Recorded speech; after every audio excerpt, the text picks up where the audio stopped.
Hey, what's up, everyone? You're currently tuned into TBD on KCSB FM 91.9 in Santa Barbara and netnetradio.com out of Tijuana. Today, Light Talk and I are joined by Shelley Salant.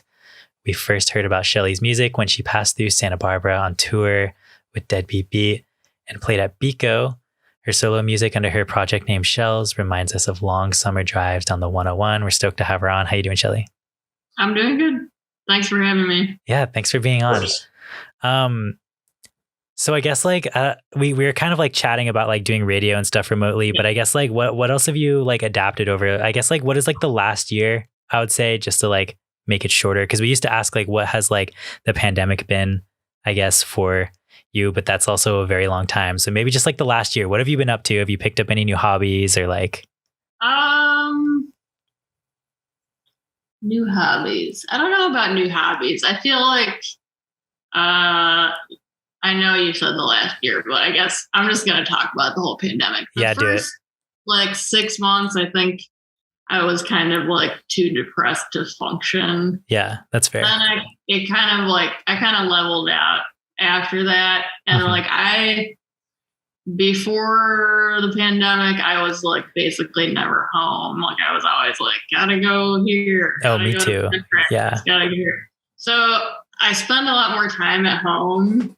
And I kind of enjoy it now. Mm-hmm. I've been living with my friend Claire for maybe like a year and a half.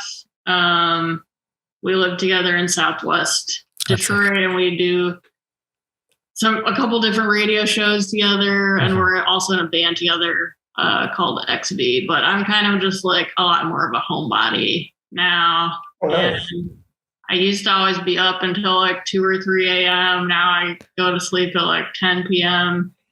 Yeah, that's me too. Like I got a job too, like after graduating college, and like I have to wake up early and stuff. And it's like, I'm in bed by 10, that's just how it is now. Yeah, what's your waking up by 7:15. So yeah.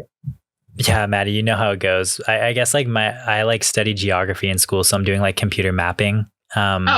Yeah, so I'm doing like GIS. So I got like hired by like a contracting company. So I guess like I'm contracted by SoCal Gas, which is the gas company out here, is the project they put me on. And so I'm basically mapping pipelines, which is not necessarily the most ethical or exciting thing in the world, but first job, I guess, Yeah. That's cool. I work for a record store called Hello Records. That's sick. I worked there for probably like 6 years or something, but we used to be in the city of Detroit for 10 years, and then our building got sold. And so before the pandemic, we knew we were going to have to move, and we were looking for a new place. And we moved it to Lincoln Park, which is like about 15 or 20 minute drive from my apartment. It's like a suburb that's right next to Detroit, but it took a lot of work to get the store actually opened. I think we opened it in September. Nice. So, that's sick. So how have shops been doing it out there? I know Stormy Records had gone on hiatus or closed up. Yeah, they closed up, but I think they just I think they were just kind of sick of it. They did it for like 20 years. Yeah. Oh, wow. Things are good. I think things are pretty good. My roommate Claire works at another shop in Detroit called People's Records, and it seems like business is pretty booming. That's sick. So I guess like when you guys moved, you said you moved like to a different sort of suburb than Detroit. Were you guys like able, I guess, to like keep your clientele? I guess I don't know how you'd say that. Unfortunately, I think our clientele now is like half people that know us from our old shop that came down, and then half people that just like live in the area where our new shop is and are like, wow, there's a record store here. This is great. But unfortunately, I feel like a lot of our older regulars, especially ones that don't use like social media, don't know that where we are now. Oh, that's a bummer. Unfortunately, we didn't know where we were moving before. Before you guys had to get out. Yeah. So you guys do you guys do like shows or anything there at all? We don't, but I would like to. Our old shop was really small, and our new one is really big. So I would like to have some in stores and stuff. And we used to do like DJ things at our old store, but it's kind of hard to figure out how to do that with COVID, because it's like I would like people to come, but I don't want it to be like that thing. I know what you mean. Yeah, I know what you mean. Yeah. Another thing that, so last year, been doing radio shows, playing some music, working at the record store. My family also, like my parents moved out of their house in Ann Arbor. I know you mentioned to me that they moved out to the West Coast, right? Yeah, so they had been spending some time in Carpinteria for like nice, local. The past few years, like they would go out there in the winter, and now they moved there. But it was like they had a house, like my childhood home in Ann Arbor. They lived in for like 30 years, so that was like wow, that's a big change. Yeah, of the last year, but now it's over.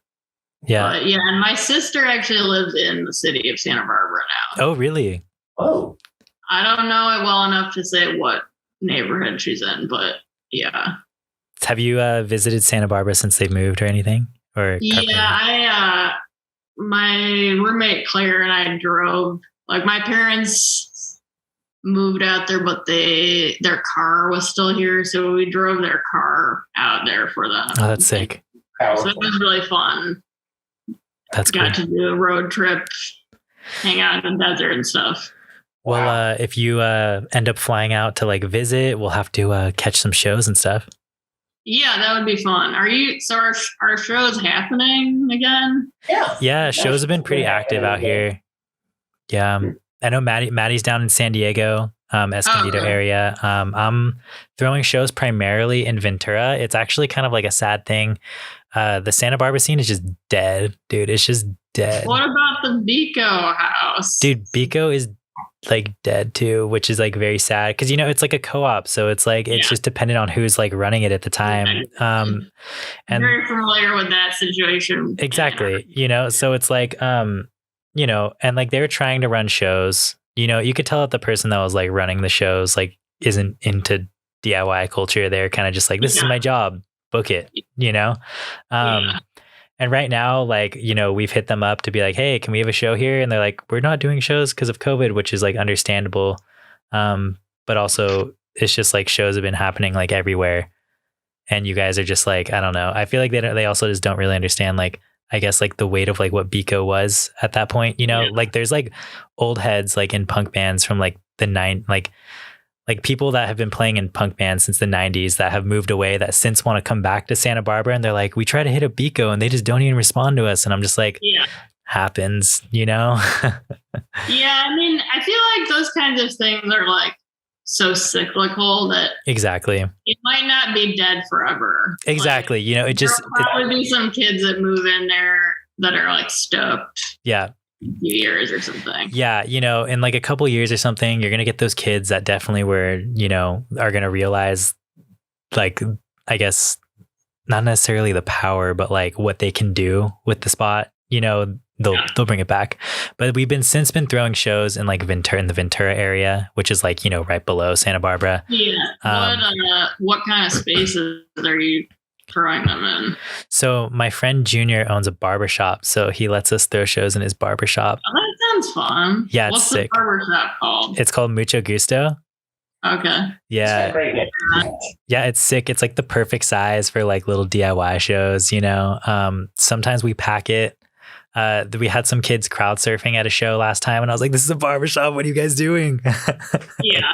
But it was cool. And then there's also a dance studio that like I have some friends that are in the hardcore scene. They made like a relationship with the owner. So she lets us rent it out for like $250 for a night or something, which is like, pretty doable to like make the money back, in a night. Yeah. So we have that. And then we also are starting to make a relationship with the owner of like a local bowling alley, and they have like a little venue inside of like their like pizza shop area. So like we're gonna start trying to like do stuff. Is that in Ventura or in Santa Barbara? That bowling alley is in Camarillo, so it's like it's like a neighboring town of Ventura. Was that the bowling alley that did the dog leg concert? No, I think that was like another bowling alley. Yeah. Oh no, yeah, I know what you're talking about. That was like in LA. That place is sick.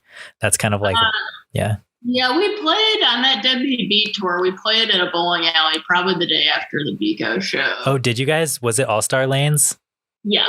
Yeah, All Star Lanes is sick. See, that's like my inspiration. Like, I know that there's a few people in bands and stuff that are like, I don't know, do we want to play a bowling alley? And I'm like, I have gone to some sick bowling alley shows, and that's my vision. So hopefully it will go that way. Yeah, I thought it was really fun. And I think, some people, it's like more fun for them to go to the show if they can also bowl. Like, I definitely had some people that came to the LA show that I don't think would have come if it wasn't in a bowling alley. Yeah, exactly. And I think it's sick too, because like this venue, they like play the bands over the PA. So if you're bowling, you still hear it. Cool. Yeah, awesome. I know. I think it's sick. So that's some scene support right there. I know, dude. So we'll see how that goes. Have you guys been doing shows and stuff out there? I guess like I haven't really. I've played a few. Uh-huh. I haven't really like been putting on shows. Uh-huh. Unless I'm forgetting something. But yeah, I played like,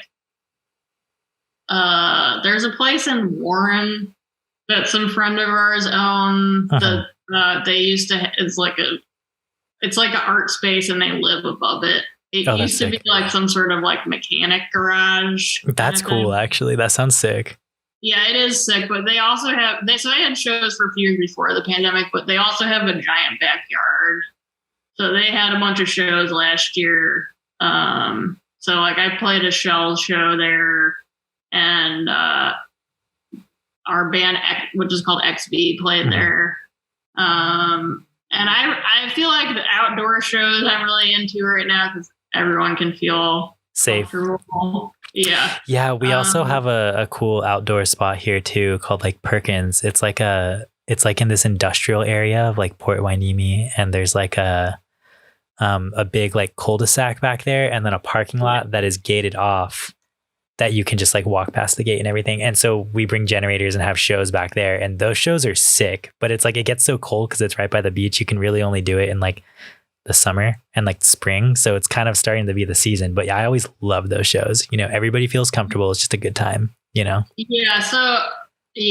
I think like, and I'm playing a couple shows. I think XV played one so far that was inside with masks. And then I'm playing a couple with a different band this month that are inside.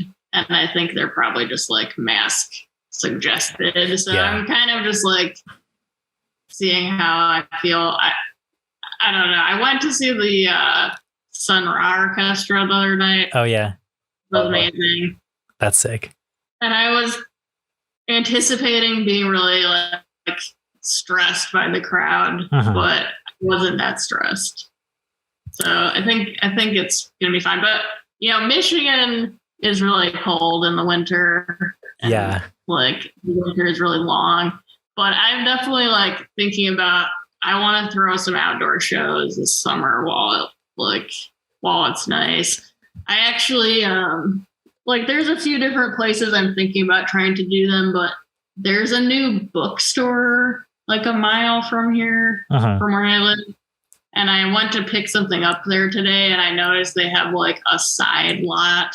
It's like has its gate. They have like a gate around it, but it's like basically just an empty lot. So I talked to them about it, and they said they were pretty much down to do stuff in their side lot. That's sick. I love how you're like me, where like I see any place that like looks like it'd be a good spot for shows, and I'm like, all right, I'm gonna DM this person.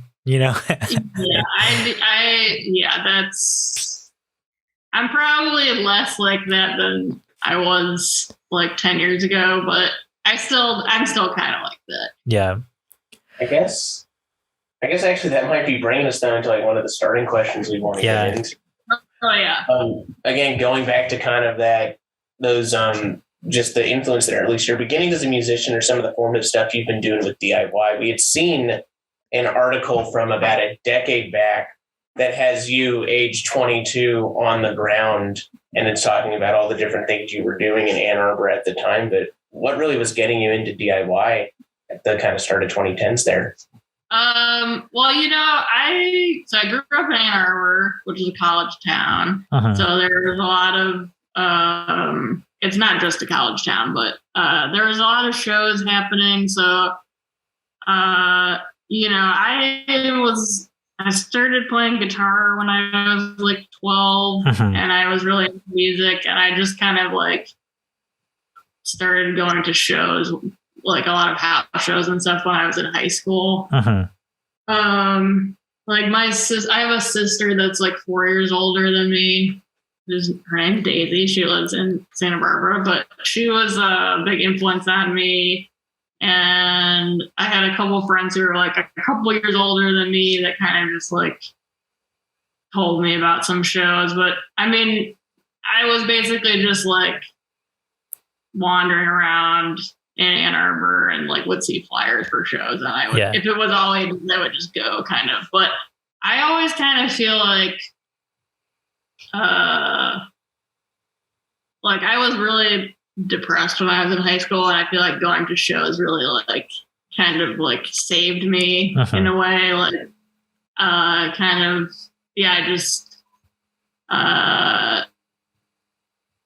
just really loved being able to see live music, and I kind of like helped me connect with other people too. Like I was really shy when I was a kid, and I think just going to shows by myself and just like starting talking to people helped me kind of break out of my shell. That's so cool, so to speak. There was like a lot of house shows. There also was a venue that I really liked going to that was in the basement of one of the dorms at University of Michigan. That's sick.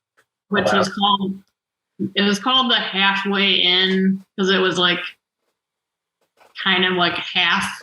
It was in the basement, but I don't know what made it half in the basement. It really was just, but which everyone called the half-ass. But I went to a lot of formative shows there. That's sick. And so I would just like love going to shows. That was really kind of my like reason to live kind of thing. And when I felt like I wanted to like kind of contribute to the community, and I thought it would be cool to start booking shows. And there's actually a teen center in Ann Arbor that has a venue connected to it. Oh, that's cool. Which is called the Neutral Zone. And I think earlier in my high school time, I was like thought I was too cool for the teen center. But by the end of the time I was in high school, I started booking shows there. And that kind of like, my friend Ingrid Racine was the music director there at the time, and like they really kind of just like, they basically I don't know how it is now, but at the time they basically let you do whatever, and they had like, it is easy to see what you need to like the bare bones of running a show. That's cool. So I did that in like my senior year of high school, and then started doing shows like basically anywhere that would have them after that. Like you were saying, like maybe we can talk this coffee shop into having shows. So I started having some house shows. Like when I was 18, I had a friend that sold me his PA that his ska band had used. That's sick. When I was 18, so I just like would loan that out to other people, and I still have it. I've used it for like tons of shows, but shows were thrown anywhere that they could be, basically. That's cool. So like what year was this? I guess like what year were you 2007. 2007. That's sick. So like, what was like the scene like at that time? Well, I would say that like the mid 2000s in the Ann Arbor scene were very like folk oriented. And so when I started doing house shows around the time that I graduated from high school, which was 2007, I was kind of more interested in having like punk bands. Like it's just something that's felt more exciting. Yeah. Not to say that folk shows aren't exciting, but so yeah, I mean there's a lot of like, I don't know, it's kind of a blur now, but you know, Ann Arbor and Ypsilanti, which is the town right next to it, are kind of like known for having kind of like weirder, more experimental music, I would say. So yeah, all kinds of stuff.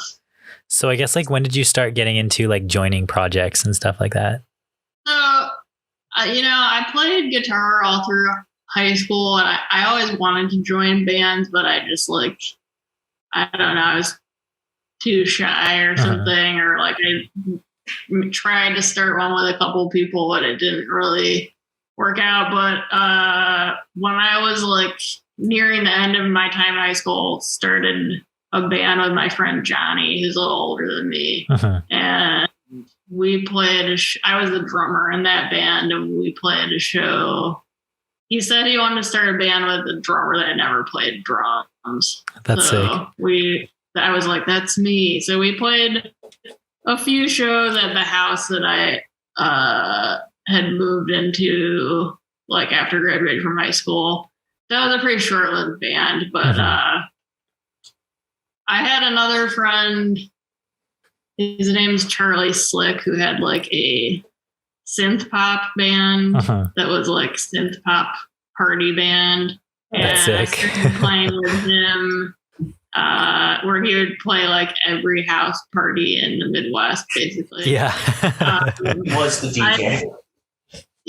I started playing with him, I think, I don't know, probably in like 2008 or something. And first I played a light controller, and then I started playing keyboards. Yeah. But I think I was kind of like mostly a show booker for a few years. And then, yeah, I just started playing in more bands. With Charlie Slick, that was kind of like, I always say it was kind of like my training for being in bands, because we just played so many shows like all over the place. And it like, you know, it's synth pop, so it's like party music, so like no one really takes it seriously. Yeah, exactly. Like, yeah. You basically get booked with a lot of like the worst bands. Yeah, I was gonna say. We constantly like drive to Chicago, which is like 5 hours away, wait around for like 8 hours, play like 2 songs, and the cops would come. Yeah. And we would just drive back to Michigan. That's like what we did all the time. But it was fun because we were, you know, hang out and we were friends, and that's just like what we did. It wasn't, I never really thought like this sucks. I thought like this is fun. Yeah, that's sick. I started playing in some bands, like 2007, 2008. I joined this band Tyvek, which was like my favorite band at the time. Oh yeah, we were gonna ask you about that. We saw that you were playing in Tyvek for a while. Yeah, I actually am again now. But okay. So they were like my favorite band. I'd always ask them to play shows in Ann Arbor and stuff. They're a Detroit-based band. And then the bass player, Larry Williams, he's actually a judge now. Oh, wow. He really can't tour, and that's a judge. But at the time when he was just a lawyer, he also couldn't tour. So they asked me to play bass. So, you know, that was my favorite band. So I was very excited. That's so sick. I played with them for a couple of years, and then I was playing bass, and I never really played bass before. And then I left the band for like 5 or 6 years, and now I play guitar probably for the last like 5 years or something. So I guess like it's crazy how like long you've just been in like DIY and stuff. I guess like what like kept you around? Like how'd you just like stay motivated and stuff to like keep like being involved in things? I just loved it. I would say that like I'm a little more burned out now. Mm-hmm. I'm 32. I'm almost 33. Mm-hmm. But I feel like most people in my experience of like touring and stuff, like most people that get really into booking shows get burned out after like 2 or 3 years. Mm-hmm. But yeah, I just, that's what I just loved it. And, I don't think it didn't occur to me to like not just keep going with that. Like I frequently would have like 3 shows that I booked a week or something, but now I'm just like a little more tired. I don't really have the energy for that. But the other thing is that like, Ann Arbor, being, like probably most, I guess everywhere has gotten really expensive, but like, when I was growing up, like when I was like a young adult, everyone was always like talking about like Ann Arbor sucks now. And I was really I felt motivated to be like, we can still do cool stuff here. But it did get kind of frustrating trying to do stuff there because it is just like really expensive. That's kind of like how I felt like in Santa Barbara, at least like in like, I don't know, right before COVID, I guess you could say, where it's like, people will be like, dude, Santa Barbara's dead. And I'm like, no, dude, I'm going to keep things happening. Like we're going to keep booking at Bico, doing all this stuff. But then it was also really demotivating when nobody would show up to the gigs you throw, like stuff like that. That's definitely, I can relate to that. And like, a lot of there's also like, I think there's a couple of things like college towns, I would say are like, just kind of very transient by nature. Yeah, like, that's something that like we had to learn too. Yeah. It is kind of like hard to build continuity of a scene when there's so much turnover. And it's always like there will be a place that is really into doing shows for like a year and then they'll just like get sick of it. Like there was that's like the thing too. There was like a tattoo parlor in Ann Arbor that let us have shows. And they had like a front area. It was called Name Brand Tattoo. And it was awesome. But it was like once they agreed to have shows there, then like everyone tried to do shows there. So then they just like got overwhelmed. Oh, that's how it goes too. That like similar thing sort of happened with like, that dance studio I was telling you about where it's like everybody was getting hyped that this was a thing, and, I'm friends with the people that made the relationship and they're trying to get people to go through them so it doesn't get burned out, but then some kids started like going specifically through like the owner. I guess they found the owner's contact and then, they brought the wrong crowd. The punk show that happened brought the wrong crowd. Some kid got way too drunk, had an ambulance called, the cops showed up and stuff. It was just a lot of drama. But yeah, I mean, I can see why places stop doing it. Cause like you get the wrong person that like, gets a hold of it or something like that. And then they kind of just like burn it out, the owner is like, this is probably not the best thing I should do for my business, or something like that. Yeah. And there's also like, I don't know, when you're doing stuff that's like ultimately not at your place, like it's not at your house or your business that you own, like there's a lot of compromises that you have to make sometimes. That's true too. The compromise thing is wild. I can't exactly think of a good example right now, but I've definitely experienced that a lot where like, like sometimes when it's someone else's place, you kind of have to just like deal with whatever they are saying. No, I know what you mean. It's like at the barbershop too. Like, I mean, bless Junior for letting us do this, but it's like more his landlord that's like, doing this. But I guess his landlord is getting like, she lives in the back and like she knows that we're having shows, but then for some reason still gets upset when they're like loud. And it's like, dude, but this is happening. Like, so anyways, she's like, well, maybe you can only have like quieter bands. And I'm just like, Well, I don't know. It's just weird, It's like it's often like a really delicate balance between it's so weird trying to like do what you're trying to do and like appease, not upset the person who is allowing you to do the show there. Yeah, very very very delicate balance. It's like it's such a weird situation to be in. I mean, I guess we can jump sort of into like your radio and stuff too, because like you've been involved in radio. We've chatted about it before. You've been involved for a long time with WCBN. I guess like when did you get started there? So probably maybe around like 2009 or something. There's a guy named Jason Voss that has been really involved in WCBN probably since around 2000, and just in like the local music scene in general. But he hosted the local music show for a long time, and he was kind of trying to get me to like take over hosting it for him. I was and remain just kind of like a local music enthusiast. Yeah. So I see why he was trying to recruit me.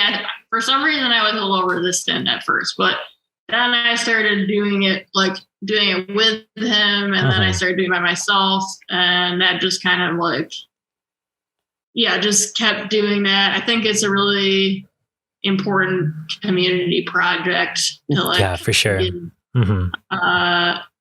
Play local artists, and we play a lot of like all kinds of stuff, but a lot of like more experimental stuff that like isn't getting played. That's sick. Anyway. That's sick. So I just around like what year was that you started getting involved? 2009, I think. But at the time I was touring more with Tyvek, so I was kind of just doing it on and off. But I've probably been and I don't always host it, but I'm like the coordinator of it. Recently I've been doing it like once a month, but I think I'm probably going to start doing it more when we have bands come on. But yeah, it is kind of crazy. It's been a long time. And at some point, maybe around like 2012-ish, I also was like doing a lot of some other people at WCBN decided they wanted to like do a lot more shows as like part of the whole WCBN thing. So I was involved with booking a lot of WCBN presented shows for a few years. That's sick too. Which was really fun. There was like an art gallery that was affiliated with the university that let them That's cool. have shows there. But then of course they got sick of it eventually. Yeah, as it goes. But it was fun while it lasted, kind of thing. Yeah. So, I'm gonna say, were you ever like a student when you were doing radio, or were you always just like a community member? Okay. I was just a community member. Yeah. Just a community member. I passed going to college and just had the college radio experience. That's sick. I love that like you were able to get that involved with like the radio station without like being in school, because I feel like a lot of times it's like harder for the community members to get that involved, Yeah. Originally, initially I was really just involved with the local music show, and then I became more involved with the rest of the station. So I know you said you have like another radio show too with your roommate. Do you want to talk more about that one too? Yeah, it's called Freaky Friday, and we both like a lot of different kinds of music. And we both enjoy 45. So a lot of times we just play 45s, but we play all kinds of stuff. And right now it's on 9 to 11 a.m. Eastern Standard Time on Fridays. On Fridays, sick. And you can listen at WCBN.org. We honestly were a little bit peeved that our show got moved to such an early time, because that's not a freaky time. It's not a freaky time. It's just like an hour to drive there because we live Oh, that's rough. Yeah. But still happy to be doing it. It is more fun doing it in the station. Yeah. So you're straight up spinning those vinyl down there. Yeah. Yeah. Oh, that sounds brilliant. I know we were talking too just about like, I guess like, before the interview started, kind of just like about being in person again. So your station is allowing you guys to do that now? Yeah, they're allowing us to do that now. We have to wear masks, or now they've just changed it to strongly encouraged. Yeah. Instead of required because of some university, like they just did that for us too. Yeah. But it was really strange when we first started going down there because, all the lights were off and it just felt like no one had been there in like years. Yeah, I know what you mean. When they first started having it, they had it so that like the in-person slots were staggered by like 2 hours. So it's like you literally felt like no one had been there in years. And then it started being really weird whenever you would see another person there. Well, yeah, we're having fun. We also do like a monthly show on NTS. Oh, that's like sick too. Yeah, I saw that you posted some jobs for NTS as well or something today. I didn't know that you were a DJ there too. Yeah, we just applied for a show. I guess maybe like a year ago they were accepting proposals for new shows, and we just proposed doing a show where we just play 45s. Yeah. Of like all kinds of different 45s. And that's so sick. Yeah, it's like an hour and it's once a month. But yeah, that is fun. We just record that at home, obviously. But we finally got a setup at home. We set up 2 turntables and a mixer. Hell yeah, that's awesome.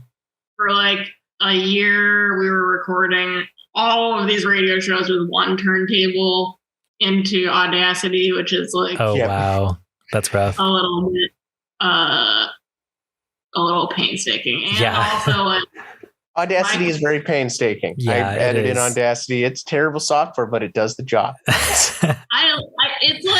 It's for doing something like radio, I like how simple it is, but like my computer is so jacked up that like it started doing a thing where if there's any kind of talking at all, like back announcing or whatever, like it like freaks out and like won't record anything else. Oh, wow. Yeah. So like if we do the show, when we started having to like record the back announcing as like a voice memo and then like oh my God, myself, and it was just like really janky. So oh my goodness, we're back in the studio now. Yeah, seriously. Well, I'm glad you guys are back in the studio now. That's sick. Hopefully, I can go back too at some point. I'm excited to get that going again. I guess I want to ask too, like, how is your station doing in general? Because I know that like, certain like college radio stations and stuff, it's like sometimes hard for them to keep afloat. Well, I don't want to disparage anyone, but I think I mean, we're kind of having an issue with communication being not great, partially because at the beginning of the pandemic, someone that used to be in a management position got mad and deleted the listserv. Oh my. That's some drama. Yeah, and then they just disappeared completely. They were like, this listserv is annoying, so we're getting rid of it. And we're going to have a forum on the website that people can use. But then they just deleted the listserv and then never did anything else. That's kind of annoying. Now there's like 2 listservs, but like not everyone is on them. Oh. And also, yeah, like I said, it's supposed to be all student management, which is how it's supposed to be. But the current management, I'm a little frustrated because they never respond to my emails. And I feel like also, I don't know about you guys, but like our entire operating budget is from listener donations. Like we are housed in the university and they pay for like the utilities and stuff, but they don't actually give us any funding. So funding's low, yeah. During the pandemic, the fundraisers that we've done, which were like online and not with phone answering, raised about half of what we had been raising before the pandemic. Yeah, which is kind of stressful, but but it seems like things are fine. Also, it doesn't seem like we're like don't have enough money to operate, but this year is actually our 50th year of broadcasting. Oh, nice. On yeah. FM. That's sick. So I kind of would like to throw some sort of events maybe in the fall. That'd be cool. But we'll see. I think in general, I meant to say this earlier, but like, I feel like in my experience just of shows around here, people are like coming out of the pandemic, like really excited to go to shows. I think that's how it has been for us too. And that's the reason why shows in like Ventura and stuff have been so active. It's insane. Yeah. Yeah. I think like, when the pandemic first started, I was like, well, hopefully people are actually down. Realize that they were taking for granted that they could see all this amazing live music all the time. And it seems like that actually has happened. Like we played a XV show, we thought like 10 people were going to come to, and there was like 60 people there. Wow, that's sick. Oh my. But I think also for the students who are just now using the radio stations, like the actual studio for the first time. Yeah. I think they're like even more excited because, it's not something they were able to do during the pandemic. Yeah, totally. Yeah. At the same time, I feel like a lot of people didn't really get, I don't know if this is happening at your radio station, but a lot of people didn't really get trained because they weren't really doing in-person training. That's how. There was definitely that. I'm not really sure how many of those people that didn't get trained in person actually stuck around, though, to be honest. I feel like a good amount of them probably just ended up not continuing. But yeah. I guess I also wanted to ask too, like just to like wrap up this radio talk, I guess, why is like DIY community radio so important to you? That's a great question. I feel like it's kind of hard to sum up my feelings on this, but I think it's important it's a way to connect with your community, and it's a way for communities to connect with each other and also just like shine a light on music or issues that aren't getting attention in more mainstream outlets. Yeah, that's a great summary, I guess. I don't know. I always like to say too, it's like very like, for the community too, it's like very, I guess, like people can relate to what you're saying, because like you're just like an average person, like you're playing like their friends' music and stuff like that. It's like very relatable as opposed to like, listen to something commercial or, top 10 radio or something like that. Yeah. So Maddie, do you want to take us into this next one just about like, I don't know, projects and stuff? Well, yeah, I mean, in between all of this time, yourself, Shelley, you've been in quite a few different projects. And one of the ones that I think really stuck out to us is your time as an alum, I'm assuming. I don't know how active they are at the point in Saturdays Look Good to Me. And then I know some of the tapes that you've had just production work, or I've always given a thanks to Fred Thomas, the songwriter. Fred is like one of my best friends and definitely like a really big influence on me.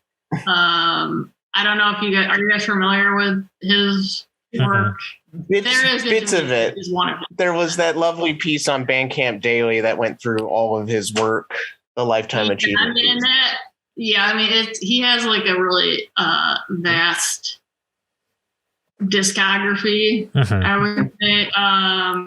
And he is like, amazing artist, a great person. One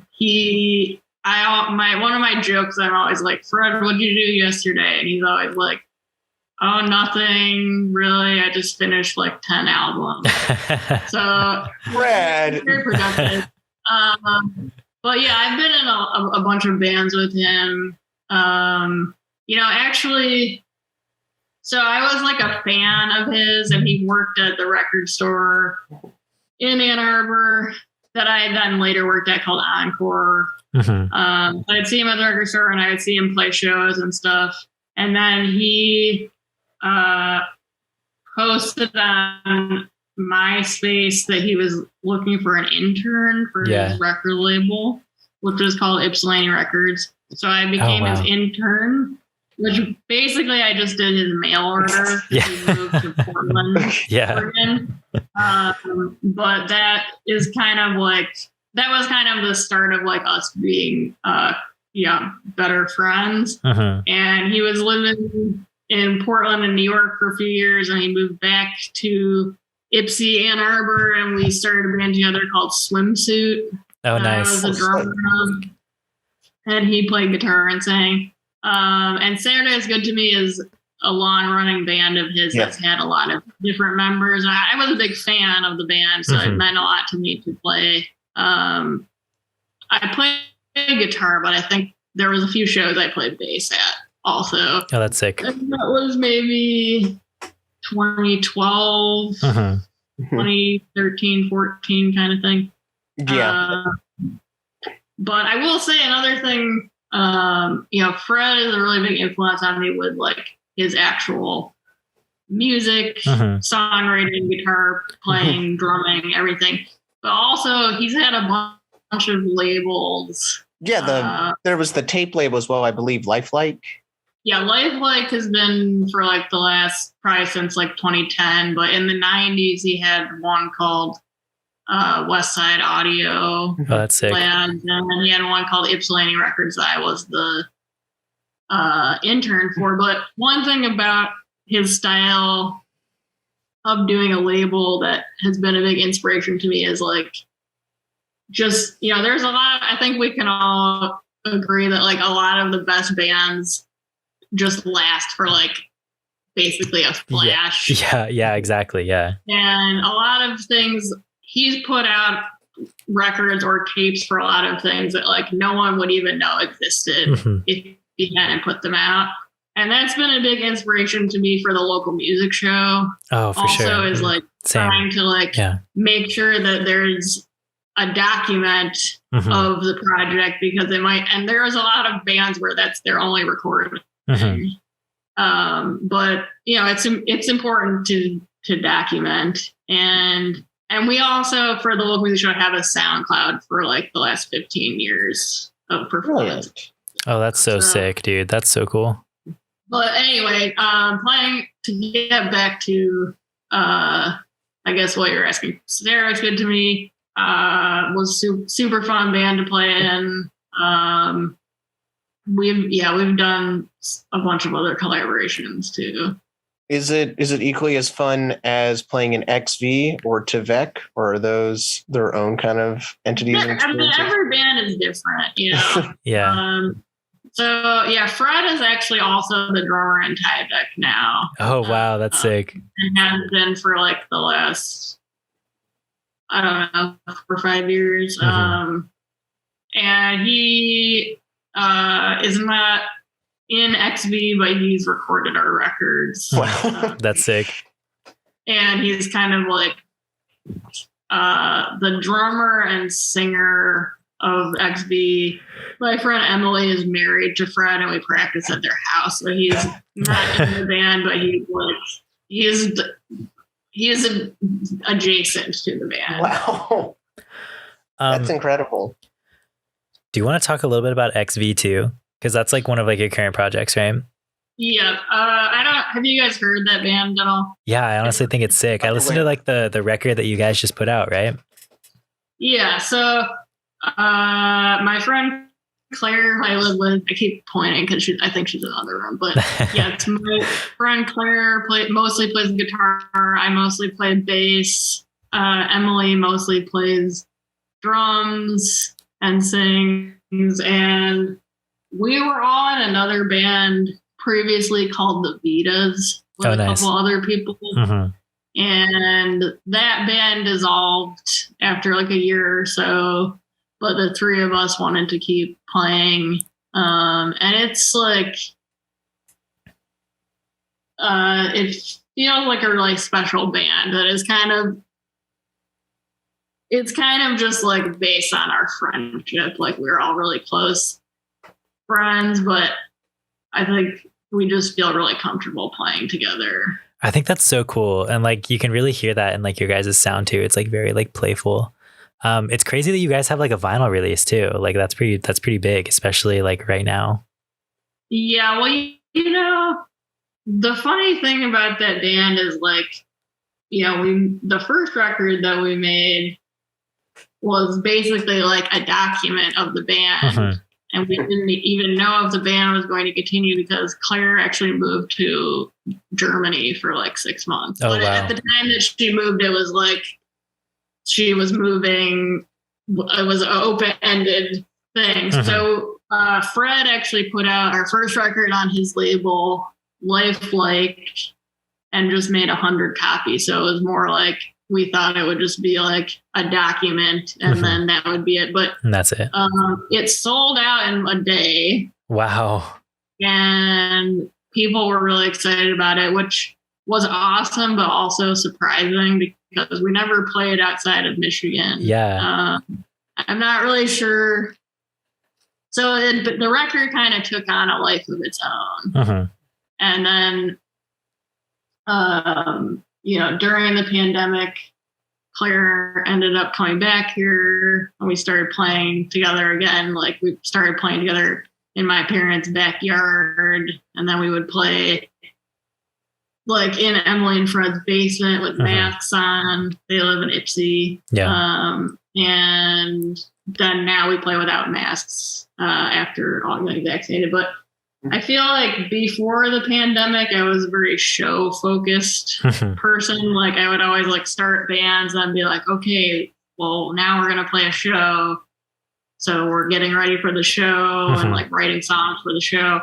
But I feel like the pandemic made me really just appreciate like jamming with my friends in the basement. That's cool. And the shows I played since then were really fun, but I feel like I don't know if I will ever feel as free playing a show as I do just like in the basement.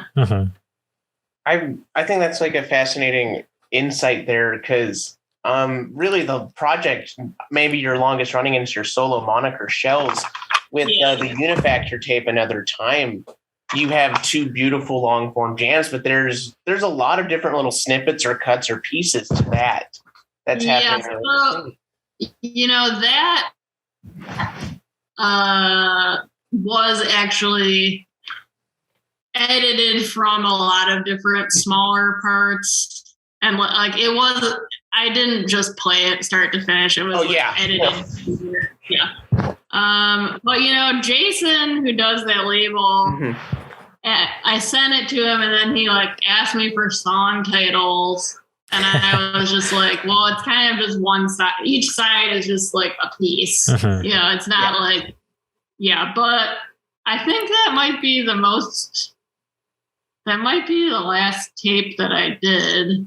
Oh, really? I think I did one on that tour that I played at Bico at, but I think I only made a few of them. Yeah, so that Treat Yourself one, I think is the most recent. That in October, which also, I guess, gets into another like little question for me about, I think we kind of answered or circled around to the just importance of documentation. Because those aren't listed on Discogs. And those are like pretty early Shells performances. Yeah. So, you know, I kind of used to just record everything. And then just have like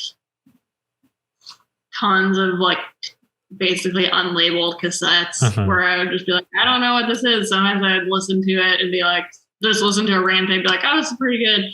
Or sometimes just be like, wow, I really don't remember this at all. But I don't record as much now as I used to, and I have a lot of recordings that I haven't ever gone through, and I'm probably more likely now to record ideas like on like my phone than necessarily a tape. It is easier to go through them when it's digital, but I used to have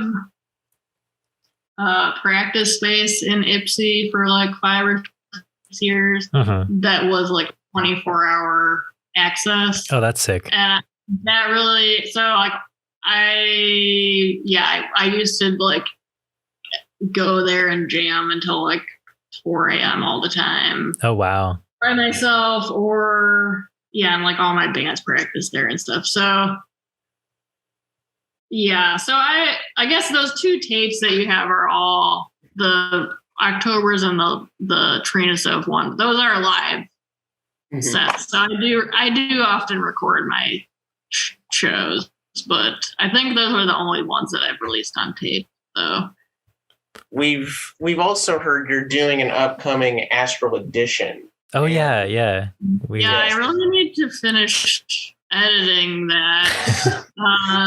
How's that guy coming along though? I have a tape that I recorded in my backyard here in the fall. Brilliant. I was just like jamming in the backyard, and I wasn't intending to release it, but then they asked me to do this tape, and I was like, I remember that tape was pretty good. Yeah. So I've been working on editing that down, but I always have a hard time. I think the thing is like,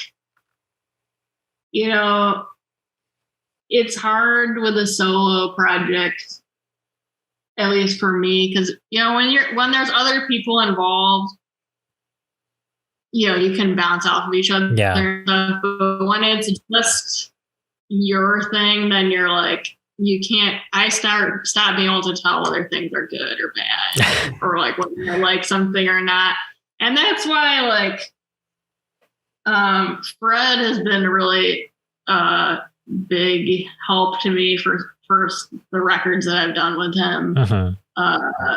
Like the first Shells record, I recorded it myself, but he helped me edit it. And the second one, he recorded it, or we recorded it together. But he gives really good feedback about like this is stronger, or this is not as strong. And I think it's really important to have someone that you can have like help you give you good feedback. Because a lot of times when you record with people, they're just like, yeah, sounds cool. They're like, it's sick. And sometimes you need more than that. But in this instance, I am working on editing this myself, and I have to cut like 20 minutes. So I'm just, and also my computer situation is like, I'm editing in Audacity. Yeah. So. Yeah. Active heroism right there. That's literally. It's a war. You were in war with Audacity. Yeah. I actually because I recorded it on a cassette player outside, it had like the tape when I digitized it had like some weird like thumping happening. Oh, I see. I actually had to send it to a friend to have them EQ that part out and then send it back to me, because you can't really EQ things in Audacity. Yeah, you can't really. Yeah. Oh, God. But anyway, so I am excited about that tape. That's going to be sick. I definitely need to finish it. And I'm hoping to record another album sometime in the next few months. So Yay. Sick. We're excited to hear. It's pretty cool that did you hear about, I guess, Astral Editions getting handed off to Jen Powers and Matt Rowland? Yeah, I think that's awesome. Do you know those guys? We talked with them. We had them on the show. They're some of the coolest people ever. Yeah. Yeah, I was gonna say you should have them on if you have them on. We're hoping to get him back again. Yeah, we want to bring him on it. Yeah. Blow up. Yeah, exactly. To talk about Astral Editions and everything. Yeah, they're sick, dude. Yeah, they're super cool. I played a show with Matt that Jen DJ'd in Cleveland. That's sick. Brilliant. Where'd you play at out there? There was this loft called R&D. Okay. Which was really cool. I think maybe the guy still lives there, but isn't having shows anymore. Mm-hmm. But I probably met them before that though. I think Matt was playing drums in a band that I played some shows with, but I can't remember what it was called now. But anyways, yeah, it's cool that they're doing that. And I'm, I feel flattered that they asked me to do a tape. I guess like what we also want to talk about too, speaking of like documenting and stuff, you run a little label called Ginkgo Records. I do. And, I've been doing that since like 2010, but Claire Soraka, my bandmate and roommate, is part of it now too. We do it together. Yay. So like I've noticed on like your, what's it called? Like your Bandcamp and as well as like your Big Cartel and stuff, you don't have like everything, I guess, on there. There's only like a few releases from like the last couple of years. Yeah. So, I've been doing it for a long time. Not like there's been some years between some things. I feel like we've been more active in like the last year. Mm-hmm. But, I used to just like sell tapes at shows. Yeah. I had like a blog spot with PayPal links on it. Oh, that's sick. So that's how we used to do it back in 2011. Yeah. But, now we have a Big Cartel and you can put merchandise on Bandcamp, which I don't think you could do that until like the last 5 years. Oh, really? Oh, I didn't know that was a pretty recent maybe thing. I just didn't know how to do it before. I don't know. But it's kind of interesting because I feel like previously, until the last couple of years, like I didn't really sell a lot of things online. Mm-hmm. Like I would just sell them at shows and give them away. Mm-hmm. But I didn't get a lot of orders. But now people are ordering things, which is cool. But I think so the XV record, the first record, Life like made 100. They sold out really fast. And then people were like freaking out because they wanted to get this record. And, to me, part of doing a record, you do a record because you want people to hear it. Not so it's just like a collector's item. Yeah. So we reissued it on Ginkgo. And that was fun. We're really lucky because we have a pressing plant in Detroit. Oh, that's sick. We actually have two, but the one that I always do so that is called Archer, and it's like a family business that started in 1965. Wow! But you can go there in person and talk to the owner. That's cool. And, you can pick up your records and stuff, and he's really busy, like all pressing plants are, but he definitely he hooks it up for the locals. That's sick. Yes. That's similar, I guess. Go ahead. Sorry. Oh, I feel really lucky because everyone else in the country is talking about how they can't get anything. They can't get records and stuff. Yeah. Yeah. There's a Tyvek record that our label was getting pressed in Czechoslovakia, and it's been there for at least 2 years. We're just where is this record? That is crazy. Czech Republic. I know it's not Czechoslovakia anymore. It was very outdated. Wow, dude, that's wild. Wow. Terrorists. I know that's similar to what Jordan Reyes with American Dreams is saying, how he has a relationship with a local pressing plant there. So that's how he's able to actually turn around records and stuff. But even still, the delays I know have kicked up for him. Yeah. Yeah. I mean, it's definitely doing stuff at Archer is definitely slower than it used to be, but it's still, I feel it's still reasonable. So I was gonna say too, like, why did you start your label? Was it like, basically just to like document local stuff, or? Yeah, just to document local stuff. Mm-hmm. And I kind of like, I feel like I'm, when I started it, I was also like booking a million shows and playing a million shows. So I feel like I was never very focused on doing a label. Yeah. I felt like I didn't really do a good job earlier, which is like fine for your own things. But when you start doing other people's things, like for other, for my own projects, like if I don't do a good job, no one really cares. Yeah. Except me. But for like, I did a couple 7 inches for friends bands in like the early 2010s. And I feel like I didn't really know what to do to like get them out there. So I feel like I could have done a better job. So I kind of switched to doing more just some of my own projects because I felt like I wasn't really doing a good job of getting other people's stuff out there. Yeah, I see what you mean. But then during the pandemic, because I'm not doing shows, I'm doing some now, but because we weren't doing shows, like I felt like we actually did a really good job with the XV reissue and with the tapes that we've done since then because we just are more focused on it. I guess I was looking at some of like your recent releases too. And I saw that you put one out by a band called Visual Purple, which was a band of 5th graders from 1996. Yeah. That was sick. Yeah. That is our friend. His name's Kevin McGorry, and he does a music project now called Vinny Moonshine, which is really good. You guys should check it out. I'll send you a link to it. Sick.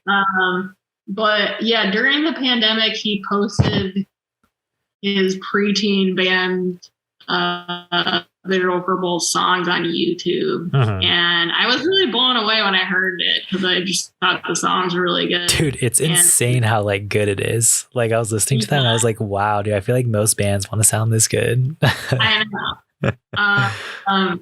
And yeah, so Claire and I told him we wanted to put out a tape, and it took a while for it to actually be a thing that exists. But I think maybe we released it on Bandcamp Friday in the beginning of March, and people love it, which is cool because we also love it. That's sick. I also saw there was another project that you just released called Goodbye Flowers. Yeah, Goodbye Flowers. The room I'm in right now is like our office. Yeah. Welcome to the office. Next to me. So this is a band that's Claire Sirocco, who I live with, and myself and Kevin from Tyvek. And basically we just jammed at practice space near here in September, and we recorded it, and then we edited it a little bit, and that's the tape. That's sick. We made like 25s, and we basically don't have many anymore. That's sick. They were a hit. Well, we gave most of them away, and then we had some left, so I posted them today, and now they sold. But it'd be nice to do more stuff with that band. Kevin from Tyvek, Kevin Boyer, he lives in Philly. He's lived in Philly for like 6 years, but he's moving back in a month, and we're actually all gonna live together. So I'm sure we will record some more. Dude, that's awesome. Basically, with Ginkgo, with the label, we kind of like, we like to do like some smaller run, like handmade art kind of thing. Like at least one of the tapes that you got at the show, like I hand painted the cover on that tour. They all seemed like they were like extremely hand done, and then there is nothing that tells you what is what. It's just is the Octobers. I love it. Okay, yeah. I usually try to write something on there, but sorry. So we like to do have a personal touch. And like for the visual purple one, I don't have one in this room, but we hand stamped all the letters. Oh, that's sick. So it's kind of so it's fun.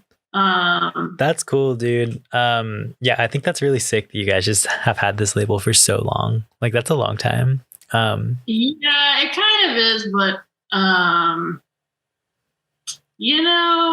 it's kind of a blur, but time kind of flew by. Yeah. It's like doesn't kind of revolve around it, but it's just been there. Yeah, that's what's so sick. It's like it's there for when you need it, which is cool. I feel like Do you have anything? Do you have any like future releases or anything planned for it? I have some tapes that I would like to do, but I haven't. Some of them I have to like talk to the artists. There's a band. There's like a really weird psychedelic band in Ann Arbor called Shades. That sounds sick. We're gonna do a tape for, but I'm actually thinking about doing a CD. That'd be cool. CDs are back, dude. Yeah, CDs are back, and they gave me the music on a CD that I've been listening to in my car, and I really like listening it to it while I'm driving. But I've never done a CD before, and I don't have a CD burner anymore, so I have to think about how to do that. I actually recently I started making cassette tape loops. Oh, really? Brilliant. I have a friend that's teaching a workshop on them, and he asked me to help him with it. And I was like, well, I've never done that before.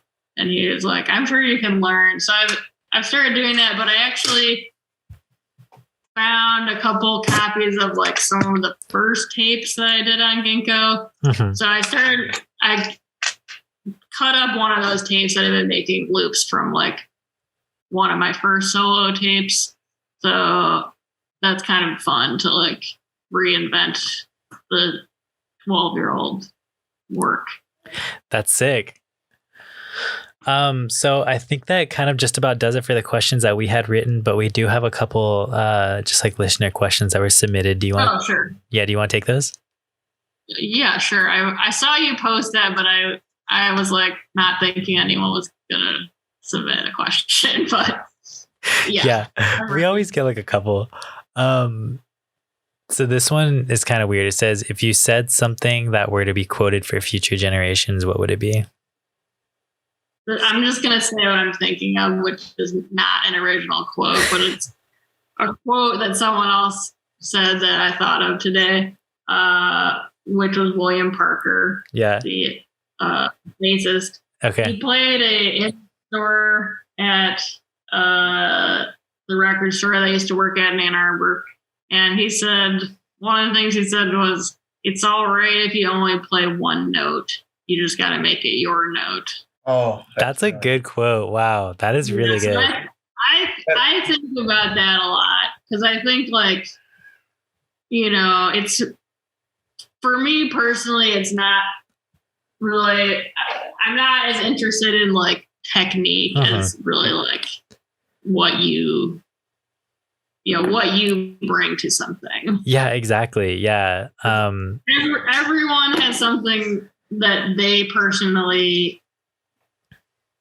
can do that no one else can do. And that's why I think like that's why I think DIY is so cool too, because it's like you don't have to be like super talented or anything. It's kind of just like what you bring to the community, is like valued either way. Like you can like totally suck at like being a musician, but like it's still like you still make cool stuff. You know what I'm saying? Like I say suck like traditionally, but like I would question what sucking at being a musician. Exactly. That's what I'm saying, you know? All I know is that quote, it makes me think of Mark Hollis's quote about playing one note well than two notes at all, which is, it's very Mark Hollis, but playing one note well or just having your own note, I think is so beautiful. Yeah.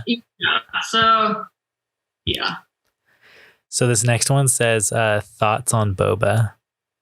What is that? Bubble tea? Yeah, bubble tea. I personally don't like tapioca, so I don't personally enjoy it. Fair. That tapioca, I don't enjoy it, but I support others that enjoy it. That's a good answer. Who's trying to bully you into liking boba right now? Oh, wow. I know, seriously. So this next one says, when are we going on a walk? And this was submitted by someone named Izzy Johnson. Oh yeah, I know her. Yeah, that's my friend. Did you guys interview her? No, but we're gonna be hosting them in early May out here. I guess they're touring. Oh really? They're gonna tour out there? I guess so, yeah. That's cool. Yeah, it should be sick. Their music is pretty cool. Yeah, totally. I've been friends with them for probably 10 years or oh really? Wow. Maybe more. I don't know. Yeah, it just occurred to me too when they asked this question that you know, they're coming all the way from Michigan, like, which I guess makes sense. That's where you're from too. Yeah, it's pretty far. Yeah. Pretty far. I know. It'll be cool though. We're still trying to iron out the details, but it'll be a sick one. So I guess that just about does it for fan. Wait, what was their question? Oh, it just said, when are we going on a walk?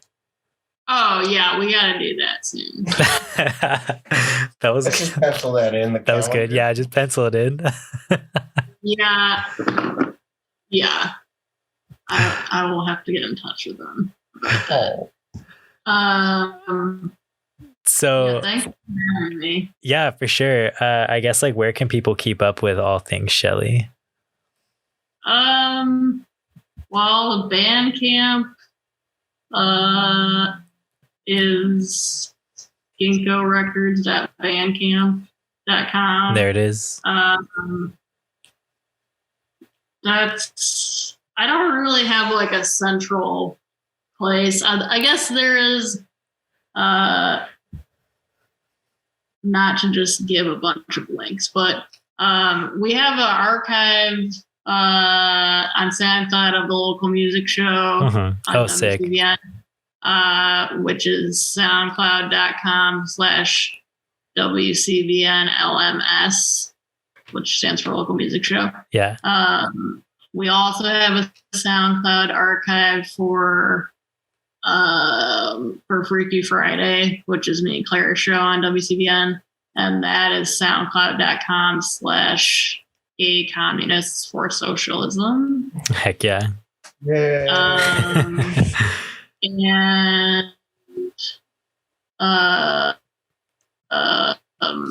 a few friends and I also do like a show listing site. Oh, nice. Which is Michigan.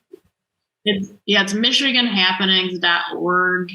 It's just like a text list of shows that we think are interesting. I used to, for like a lot of years, do like an actual handwritten list that I would Xerox. Oh, that's sick. That looked more punk than the website, but it is convenient to be able to update it and stuff. So in case anyone in Michigan is listening, that is michiganhappenings.org. And yeah, I don't know. I post a lot of things on Instagram, but I don't really want to plug my Instagram. Well, you can find Michigan Happenings or the Bandcamp or A Communist for Socialism too. Is that a Bandcamp? It's SoundCloud. Or SoundCloud, yeah. A Communist for Socialism. That's for the show Freaky Friday. Yeah, for Freaky Friday. And then you can also catch the local show archive. And so we do have one more question here. It's kind of the biggest one for the show. Maddie, do you want to take it or do you want me to take it? I guess I'm ready to take it. Okay. I'm always ready. So you're taking your 1 hour commute to run a Freaky Friday, and you get to the studio, you got all your 45s, you got the suitcase of oh no, there's been a rat infestation in the control room, Shelley, and this is a nightmare.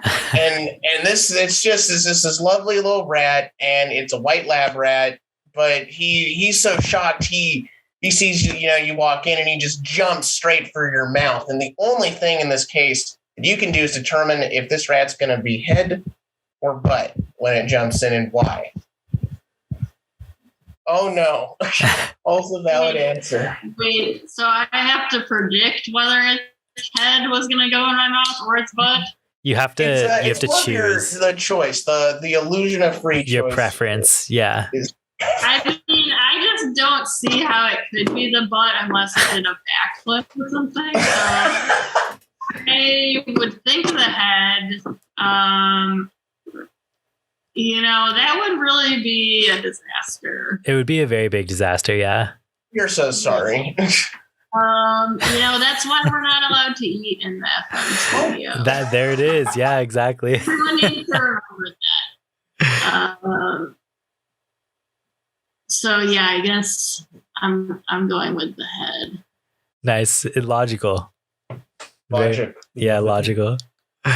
Well, that's all we have for today's show. Thanks for tuning into TBD on KCSB FM 91.9 every Sunday, 4 to 6 p.m. and NetNet Radio every Saturday at 4 p.m. This has been Shelley. Thank you for being on the show, Shelley. Thank you so much. Yeah, thanks for having me.